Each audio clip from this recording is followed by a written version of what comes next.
Nəfər deyir, anam dünyasını dəyişdi, alim idi danışan, deyir, anam dünyasını dəyişdi, gətirdim, qoydum qəbrə, adamlar da yığışmışdı, qəbrə özüm düşdüm.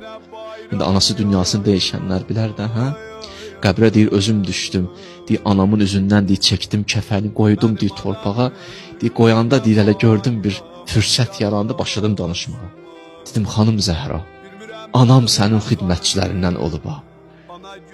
Özü də alimdir, bir ömürdür xanım Zəhradan danışır. Dedi, nə olar qiyamətdə, bu qəbirdə sən özün qarşıla anamı. Mən şahidəm ki, vaiz idi. Mən gedirdim xutbə eləməyə, gec gələrdim. Gəlib görərdim, anam oturub qapının kənarında. Dedi, bala, niyə gec gəldin? Deyərdim, Hüseyndən xutbə eləyirdim. Dedi, bala, narahat deyiləm. Sən Hüseyndən xutbə eləyirdin, mən də dayanırdım, öz-özümə danışırdım ki, mən neyinirəm bəs Hüseyn üçün.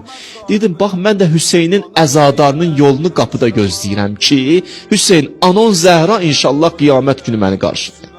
Anon Zəhraya kəniz olar. Adam qiyamət günü gələr, deyələ filan kəs xadim Zəhradır. Vallahi bu addan böyük, mən bilmirəm.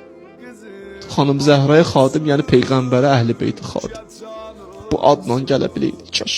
Deyir, qəbirdən qalxdım, üstündən 2 gün keçdi, heç kimə də deməmişəm.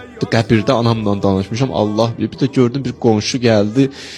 Dedi, filan, dedim, hə, dedi, anavı yuxuda gördüm. Dedi, get balama dinə.